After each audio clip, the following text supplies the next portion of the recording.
मैं 19 साल की एक खूबसूरत पंजाबन लड़की हूँ, लेकिन मेरे लिए इस उम्र को संभालना बहुत मुश्किल हो रहा था, क्योंकि मैंने इस उम्र में ही वो सब देख देख इतना तजर्बा हासिल कर लिया था जो आमतौर पर 28 साल की उम्र की लड़की को होना चाहिए। जब मैं रात के किसी पहर अपने वालिदैन को देखती तो अपने जज्बात पर काबू रखना मेरे लिए मुश्किल हो जाता और मैं पसीने में शराबूर हो जाती। मेरे अंदर एक शदीद इज़्तिराब पैदा हो जाता, जिसकी वजह से बाकी रात मेरे लिए एक इम्तिहान बन जाती।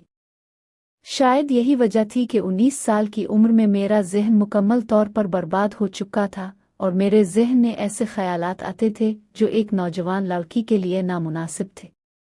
हमारा एक कमरे का घर था जहाँ मैं, मेरे वालिदैन और मेरी छोटी बहन रहते थे। मेरी बहन मुझसे तकरीबन 8 साल छोटी थी, इसलिए वो उन बातों को नहीं समझती थी जो मुझे समझ आ चुकी थी। जब मैं आधी रात को अपने वालिदैन को गुफ्तगू करते सुनती तो मेरे कान सुर्ख हो जाते और शर्म से मेरा जिस्म कांप उठता। मेरे वालिद की गुफ्तगू में बेहयाई की झलक होती और मैं ये चाहती कि मैं उठकर बैठ जाऊं और उन्हें बताऊं कि मैं जाग रही हूं, लेकिन मेरे अंदर इतनी हिम्मत नहीं थी कि मैं अपने वालिद के सामने कह सकूं। मैं बस अपनी आंखें बंद कर लेती और अंदर ही अंदर शर्म से पिघलती रहती। और कभी मेरे जज्बात इतने शदीद हो जाते कि मेरा दिल चाहता कि मैं उठकर अपने वालिद को रोकूं और कहूं कि अब बस करें, मेरा सब्र जवाब दे चुका है और मैं मज़ीद ये सब नहीं बर्दाश्त कर सकती। लेकिन मैं सिर्फ सोचती रह जाती। घर के हालात भी अच्छे नहीं थे, हम काफ़ी गरीब थे। और फिर हर रात इस अजियत को सहते हुए अपने माँ बाप को इस हालत में देखने के बाइस मैं अंदर ही अंदर एक नामालूम आग में जलने लगी थी। मेरा दिल चाहता था कि कोई ऐसा शख्स मिले जो मेरा हाथ थाम कर मुझे इस घर से दूर ले जाए और मैं इसके साथ अपनी तमाम ख्वाहिशात की तकमील कर सकूं, लेकिन ये भी मुमकिन नहीं था, क्योंकि मेरी ज़िंदगी में ऐसा कोई फ़र्द मौजूद नहीं था।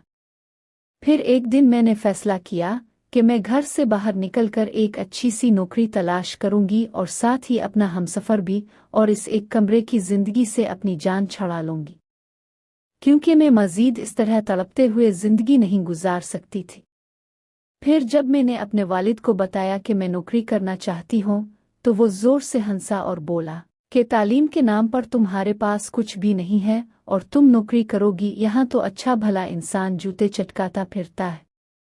मेरे वालिद की इस बात ने मेरी खुददारी पर ज़रब लगा दी, तो मैंने गुस्से में कहा कि अब देखिएगा कि मैं 4 दिन में नौकरी तलाश कर लूंगी और फिर ये घर छोड़कर चली जाऊंगी।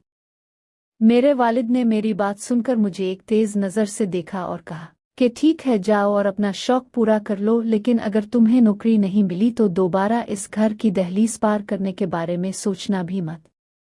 मेरे वालिद की ये बात सुनकर मेरा दिल कांप उठा, लेकिन अगले ही दिन मैं तैयार होकर नौकरी की तलाश में निकल पड़ी।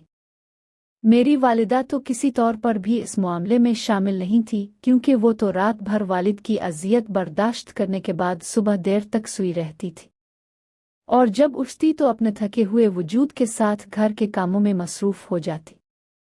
मगर वो दिन भर शर्म के बाइस हमसे अपना चेहरा छुपाए रखती थी। उन्हें ये एहसास था कि मैं अब जवान हो गई हूँ और उन तमाम मामलात की समझ बोझ रखती हूँ, और उन्हीं तमाम हालात से तंग आकर मैंने घर से बाहर निकलने का फ़ैसला किया था। लेकिन मुझे ये भी मालूम नहीं था कि किस जगह जाना है और क्या बात करनी है। मैं तो बस घर से निकली और रिक्शे वाले से कहा कि मुझे ऐसी जगह ले चलूं जहां बहुत सारी फैक्ट्रियां हों और मुझे कोई नौकरी मिल जाए। जो जमा पूंजी मेरे पास थी वो मैंने इसके हाथ में दे दी, तो वो मुझे एक फैक्ट्री के सामने ले गया और कहा कि यहाँ रोज़ नई लड़कियों को भर्ती किया जाता है, तुम भी अपनी किस्मत आजमा लो। मैंने इसका शुक्रिया अदा किया और फैक्ट्री के अंदर चली गई, तो मालूम हुआ कि यहाँ सिर्फ पढ़ी लिखी लड़कियों को ही रखा जाता है। मुझे समझ नहीं आ रहा था कि क्या करूं।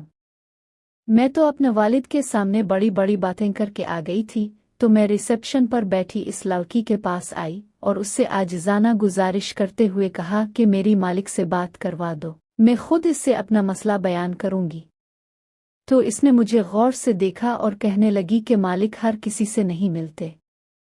इसकी बात सुनकर मैं बाहर जाने लगी तो मेरी नज़र एक बड़ी गाड़ी पर पड़ी और इसमें से एक पेंट कोट पहने हुए लंबे चौड़े आदमी को उतर कर आता देखा।